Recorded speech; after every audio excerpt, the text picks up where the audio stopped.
kalibutan. Pagtapos, wow ko sa Ginoo. Aksyon ko hindi sa Ginoo. Kaya mo hambal nga why kung sing tao nga nagabato, kundi ko si Rizal nga makita na ito na itong utasa, hindi mo bato.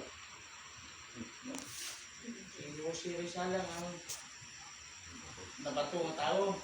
So, bisa na muna siya na ang mga plano sa Diyos, nagpaintindi sa John chapter 10 verse 10, that if cometh not, nag-aabot kuno ang kawatan, nag-aabot man, agpod sa pagpangawat. Naman ang kamatayon eh. But for to steal, sa pagpangawat, and to kill, pasyon kaniya, and to destroy, gubon kaniya. Pero anong bala sa ni Ginoong Hesus ay ang come that they might have life. Nagkari kuno si Kristo, hindi siya pare sa kawatan o mga tagkabuhi, and that they might have it more abundantly. Tagtagaan ko ikinakita sa mga bagay nga abundant. May physical, peace of mind, may kasiguruhan din sa kaluwasan, no? Gina amuma kasi si Buano pa, gina amuma ikaw sa Diyos, gina aligdag ikaw sa Ginoo, mintras muli ka pa. So ang akong topic si Buong nga when our loved ones passes by. Ikapila na po nga nag-mensahe ko. Nagkatatlo. So ginunauna ko nga ang mga mensahe nila about sa kamatayon. Ang akon ani naman sa mga buwi. When our loved ones passes by. Ano atong batsagon? Kung ang atong mga mahal sa kinabuhi, madula. No?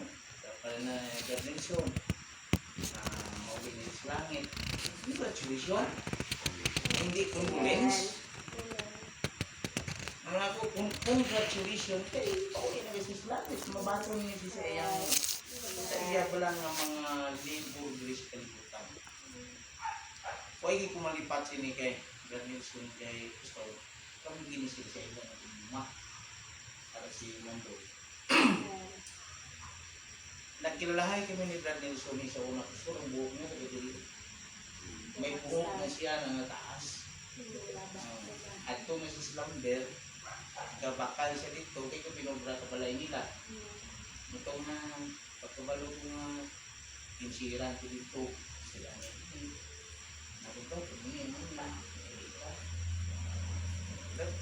i-open ang imong panimalay sa gospel.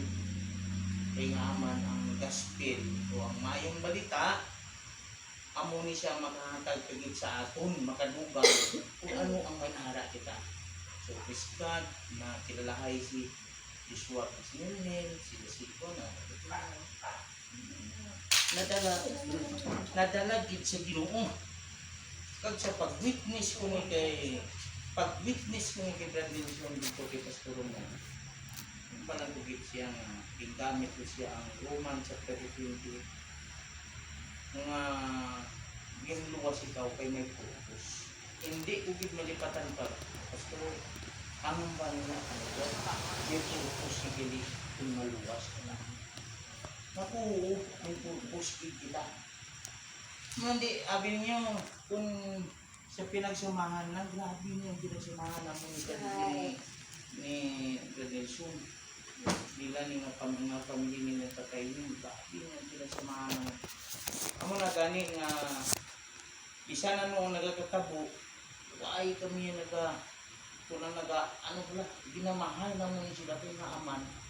Nang kumbaga may dako kami mapagtin sa kabuhi nila when it comes sa Christian life. Naman, hindi ko pagit malipatan. Damo ni si Brad Nelson koleksyon ng mga santos. So, sila ko 250,000 ko itong bilhin niyang gamit-gamay lang sa pulan ka puro niya gipakal. Pero mapati kita sa hindi. Kaya nagtutaligin si Brad Nelson pagsurindir sa kaugalingon niya, dala iyang panimalay sa Ginoo. Gindala na niya dito sa simbahan kay Pastor mo, ginsunog na ang Pastor. kung tanan-tanan nga mga imahen nga iyang na koleksyon samtang gasakay pa sa barko, ang tanan-tanan nga likom niya, tanan-tanan na balaan namon kay nga man surrender gani kita tanan sa Dios. Amo ni nga ko nagamon ni si Brother Nelson. Nakilala ko gid siya nga maadto ko siya. Kay nga man nagliwat siya eh. Ini si Brother Nelson sa una. So dali ni maakit. Kuha siya ng perfectionist ng tao. Nakita ko yung perfectionist siya. Makita ko kini sa una, mag-border siya. Nananamit ibrada. Iya ruman, kikini kikini ba sumalata? Minsan ni istorya. Di mo na nakita ko pero pag-abot nga ara na si Kristo kabuhi niya ang pagpailin-ilin niya sa kabuhi niya, pastor. Grabe na. Ano na ang una? Sa sigarilyo, mako no pastor, may istorya ka naman namin. Ako man ang in-charge ni Pastor GR nga, Brad, ikaw ang mapawali ka naman, please. Kita ko mga may mga bisyo. Pero, kawalihon ko sa tayong gawa. Tanan, kitaan ko. Huwag ko ka komentar. Kaya nga man, mga bag-o pa mo. Pero, ini si Brad Nelson, pagwali niya, kapila pagsige ko pawali. Siyang uli, nagsugi dito sa akong mga. Ang pinino sa una. Tapos ninyo sa akong tuwali sa pagkito. Magwako, malikod lang ko dito sa kasabihan. Manigarilyo pa ko. Oo, manigarilyo pa ko. Pero mananagad subong. Ano man? Nadura ang nagana ko sa sigarilyo. Pait na kuno. Hindi na siya ganahan manigarilyo kay nga aman. Daw, wala mo, once nga nagbaton kita kay Jesus Christ, ang iburos na ni Kristo, ang Holy Spirit, ginsilyuhan na kita sa Holy Spirit, nga man ang Holy Spirit, ang muna ang nagabantay sa aton, nga agud nga kita, magtadlong sa ating galanon, kay ang trabaho sa Holy Spirit, i-quicken kaniya mo, kay patay ka mo, napatay ka, pero pagbaton ta kay Kristo, ginsilyuhan kita sa Holy Spirit, ang isa nga function gid sa Holy Spirit nga dapat ipa-quicken niya ang spirito nato nga patay. So mo natabo kay Brother Nelson nga nakaintindi na siya nga daw hindi na siya maira sa paghimo sa mga butang nga waay nalapot ang Ginoo. Malayo nga bala sa Ginoo. Amo ni nga tao. Pastor, siguro ako nakabalo ka. Nagahigda ni siya diri ko pila ko diri balik ako si ma'am. Ginamin sahian ko ni ala nang katagapi diri ko ni Mrs. Ginamin sahian namong kay nga aman. For the sick na lang nga mintras nga kay once gani nagamasakit ng tao 50% na siya, candidate na siya. Kandidato na siya. So mintras nga makaintindi pa siya aton siya pirmi padumduman, yung nihambal ni David daw, sa dira si David nga nakasala, anong ba nga? Restore my salvation, ara ang kaluwasan, pero ugaling, daw medyo nagakaluya, kaya nga aman, ay pirmi ang pulong sa Diyos. Pero once may pulong na si Ginoo, mabalik naman ang imong himaya.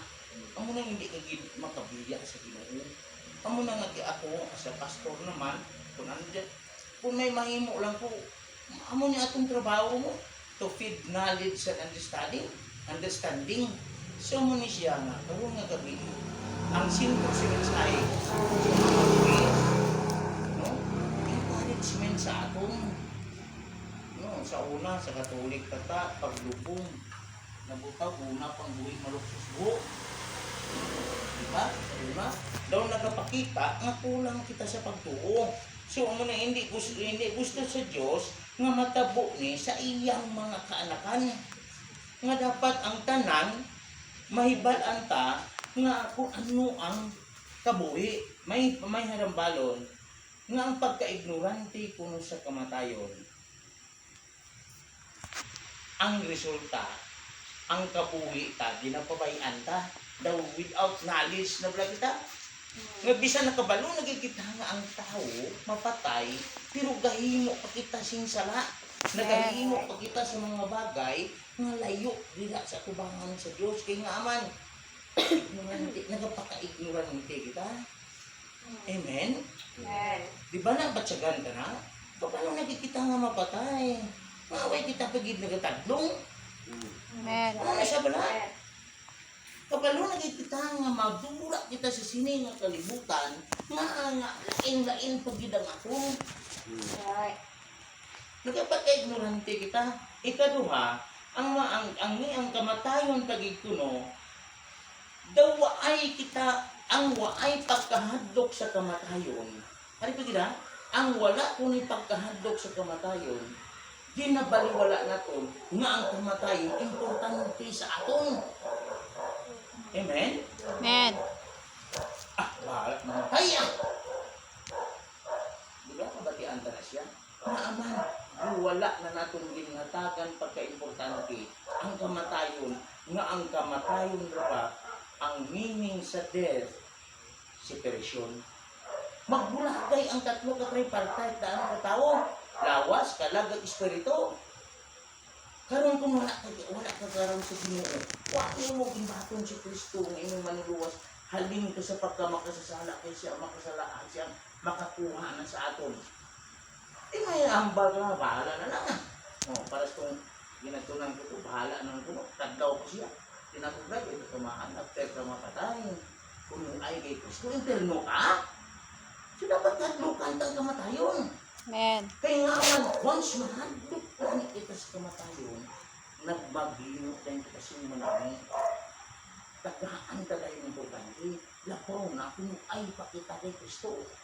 So, una ko nga punto, nga aman, nga para sa mga nabilin, ang ambal niya sa Ecclesiastes 9:5-6, ginabalik-balik na siya, nga once gani nga mapatay na gani ang tao, wala na niya siya gugma. Katik na sila. Ang ambal siya sa 9:5-6, for the living know that they shall die. Ang buwi ko no, nakabalo nga mapatay. Ako, nakabalo ko nga mapatay ko yan. Pero anong ba niya na yun?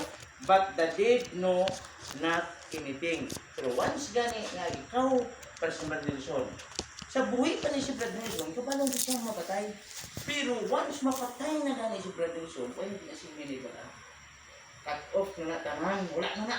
Off na na tanan. Kag nagambal dahil siya, neither have he anymore a reward. Why na siya ginapaabot ng mga reward ba lang, ng mga pagpakamaayo, why na?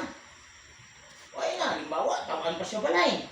Ano pa ng balay kung patay din ikaw?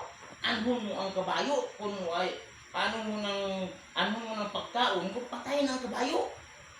Ako ng isa sa mga bata, ipang mga bata, kung sila nga maistorya pa natin ang atong ginikanan, ang atong mga lulo. Bisan sa maayong mga pagtagad, tagdaron pa, bisan mo ito tinatag na kwarta. Once gani nga hinuon na siya, isa na siya ka mga buhat na hindi kita malinitan kung ikaw madura. Ang una, nga diri nagambal siya, for the memory of them is forgotten. Ang tanan nilang mga memory, ang tanan nilang mga nabituman, ang tanan ng maging Panginoon nila, samtang buhi pa siya, hindi na niya malintad. Patay na mo. Sa 6, ano pa din niya? Also their love, ang ilang pagigugma. Ini si Brad Nelson, ibigay niya si Mambo. Nahigugma ni si Brad Nelson. Pero ibili niya aking ama, napatay na ka siya. Under hatred, ilang kaakit, under envy, ilang kahisa, is now perished. Madula na siya. Why na? Manang why na sa rablawon? Diretso istorya, why na sa rablawon? Why na itanan? Ano pa yung hambal niya? Neither have they any more a portion forever in anything that is done under the sun.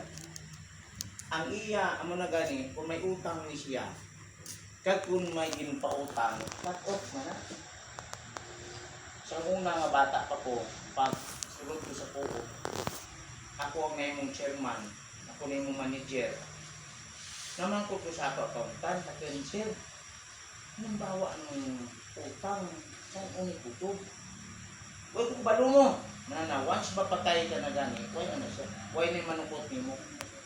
Kaya nga man, once ukton mo ni siya kung may utang ni pamilya niya, may kontra mo. Diba? Nga, patay na sukton mo pa. Why na? Why na itatanan? Dito yung istorya.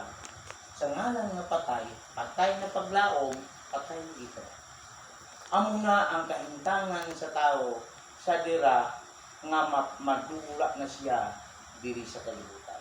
Kaya nagambal siya sa James chapter 14 nga kabuhi ko ng tao, mas na ko no sa gabnod din si Buano ko bala. No, sa before makapakita ka dali kagdayon ni siya madula. Pero kung halimbawa nga magtiner na siya sa kalibutan kagin pa kumaay sa Ginoo nakakundar. No? Nakakundar siya. Ibili na niya siya sa iyang mga mahal sa kabuhi. Amen? Amo na nga, unang laygay, when our loved ones passes by, ang nabilid kung ano ang may ara si Brad Nelson, ano mga niya namin? Kaya nga aman, amo nagiglang na ang iyang mangdag na ibilin sa iyang mga loved ones. No? Amo na lang gitna, ang iyang ibilin. Huwag naman ni siya. Mga ikagbulig ni siya iya, para siya iban mabal nga, abantayan komunitat Pulano sa atin huwag na lahat. No, huwag na siya. Kaya nga aman, natapos na gani ang tanan, siya tila ang napatay ng tao. Ikaduha ko nga point, nagambal din siya sa ikaduha ko nga point sa 11:25 kay nagula naman ni si Galenson. Ika nga mga buhi, ato na lang ni siya dayon, nadumdumon nga si Kristo labanhaw. Amen? Amen. Sa 11:25 na kasilin siya, Jesus said unto her, I am the resurrection and the life. He that believeth in me, though he will dead, yet shall believe. Patihan tagit niya, nabangan niya sa atong nga doctrine o katatanan mga baptist. Ang baptist hindi makaluwas na. Ang ginawa niya sa baptist na si Jesus Christ, ano niya ang makaluwas? John chapter 14 verse 6. Pero nagambal siya sa 25 nga ang nahimo nga ang makaluwas si Kristo tungod kay siya among pagkabanhaw kat ang kabuhi. Nagapati kita sina mga mahal sa mga minahal sa kabuhi ni Brad Nelson. Nagapati kita sina sa resurrection. May resurrection si Christ kung na siya ng kabanhaw. Kag ang pagkabanhaw ni Kristo tungod sa atong pagtuo, pag sa pagpati sa inyo, amo to siya makatagkabuhi sa iya. Ini si Brad Nelson, hindi na permitted niya magpabilin dira sa lupa. May proseso lang, once mapatay gani ang tao, ibalik na din siya Yabok. Yabok, way bili. Pero, mag-abot ang hambal niya sa 11:25, hindi ta kabalo kung saan, okay, prepare man lang kita, pero kaan naman tayo prepare. Kaya nga man, nakasure naman ka matug langit. Sobra pa tag preparado. Amen? Amen. Tayo, diba? Kung napatay kita tatay, hindi ba matug langit? Kaya nga man, nagpati kita nga si Kristo nabanhaw, kag sa iyong pagkabanhaw, gintagaan niya kita kabuhi. Kay si Christ, amo ang unang nga nagpakabanhaw, nga ang atong pagtuo, hindi manula. Amo ni ang mga loved ones niya, amo ni ang nagulamiso, nga amo ni siya. Ang atong himuon lang sa kapisuran, ang himuon. Pagkatapos himos, balik sa normal. Ang inisiya, kay personal man ang kaluwasan, simple siya. Kagsundan ka dayon, nga tungod sa pagkabanhaw ni Kristo, kita tanan mga luwas. May pagtuo pa ba kita yung sinatatayin? Ha? Nga sa pagkabanhaw ni Kristo, kita tanan na luwas? Ha? Amen. Siya po depende kay ano siya nagawa sa verse 10 mo nga ang kawatan ko no nagkaridiri agud sa pagpangawat pero si Kristo kung sa pagkari niya diri no naghatag sa sing kabuhi kag gin paboran bagigin kita niya sa tanan pero hindi kita mabanhaw kung hindi kita una mapatay. Amen? Amen. So, ang last ko na lang sa 1 Thessalonians chapter 2, verse 16, nagapalayan siya, amo ni siya, ang dalas ni siya, ng mga prophet, ng mga prophetic ni siya, nga ay pa maabot. Ang mga ginpropesiya, nga iban, natapos na. Ara na, pero ining last na lang gid nga propesiya, sa 14, sa 3:14 sa ng bangyaw, but I would not have you to be ignorant, brethren, concerning them which are asleep, that ye sorrow not, even as others which have no hope. For if we believe that Jesus died and rose again, even so them also which are asleep is Jesus, will God bring with him. Verse 15, for this we say unto you by the word of the Lord, that we which are alive and remain unto the coming of the Lord shall not prevent them which are asleep. For the Lord himself shall descend from heaven with a shout, with the voice of the archangel, and with the trump of God, and the dead in Christ shall rise first. Tumakon mo, siya pa una pala ang babanaw. Siya pa una nga mamangon. Nagambal siya dahil sa 17, then we which are alive and remain shall be put up together with him in the clouds to meet the Lord in the air, and so shall we ever be with the Lord. Verse 18, wherefore comfort one another with these words. Ang gimbasa ko diri rapture. Amen. Amen. Ang kanami pagidiri ining aton nga kung ay pakita kay Kristo nga daw halos mapatay kita, ini siya kay una siya napatay, amo pa niyang una nga buhaton sa Dios. Amo nang ba niya, hindi kita may mga ignorant. Amen, sir. Amen, amen mga loved ones. Kita Amen. mga loved ones sa Brother Sunog, sa ako, na pagkabalo ko, turo akong luha. Pagkabalo ko nga si Brother Sunog, nagula na. Turo akong luha. Kaya nga man, grabe pinagsamahan naman sini. Kaaway kong sini mo. Galang po sana ito ni Pastor. Patsyong ka! Pinuway ko! Grabe niya, pinagsamahan ako. Pero ano si Ma'am Bro, bisan may pagkalaking ganyan. Uy, at tuloy pagkahapon. Mama, mga Kristuhanan na kita eh. Grabe ano pa naman sini, kay ngaman ang muni ang the last prophetic nga wala pa makaabot ang rapture. Amen? Amen. Ayos lang yun sa mga buhi, sa mga nagiging when our loved ones passes by, ano ang ating una, challenge lang ta, sundon ta lang si Bibit nga, challenge, i-encourage na ng atong kaugalingon. Kaya kung magpalapit kita karon sa tao, ako gani man, amo man na. Hindi pwede. Daw gindugangan mo pa, daw gindugangan ko lang natin ang problema. So nga ito na lang, sabi mo yung pulong sa Diyos, iwan ka na ng kababatan kita. Sa pag-isulat ka ng mga pagkulang, damok kita sa pulong sa Diyos. Basa. Kaya nga man, pag-meditate natin sa pulong sa Diyos, amunin siya magahinay sa paggaygay sa atong mga kaugalingon. Amen mga mahal sa kukuhin Berlison. Amen. Amen. Mambro? Amen. Nel? Tama? Ba? Tapos yung speed lang na. Hindi ko na magpapildi. Ipakita ninyo kay Papa ninyo. Bisa mo ay na siya, makapindog ko. Amen. Ang muna siya ang pagpapindog mo. Makamatad lagi ta. Hindi nga, paglubong ka rin, halos ikaw matulog sa una. That is a sign of ignorance. Diba? Kanta lang ka, patuluan ka lang sa luha, anong tayo minalaman na ito sa kabuli. Amen? Amen. Malakat ko buwas, muto na kayo ina, ay nagamal siya ng kong pastor, nga mawali ko buwas, ibuwas ko sa agam malakat, pinakain mo, ay wag si mga si pastor, kung bilik, subong kong gabi, ay buwas sa aga, alas 12 na pag nagpuparaliti. Gracias Ginoo, nangungok man ang tagituso, salamat sa pribileyo pastor, Ma'am Rob, nga nakawali man ako.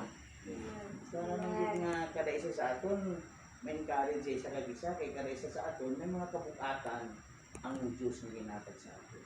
Pag sa kabukatan, makaya na naton kung ari kita sa tulong sa Ginoo. Amen.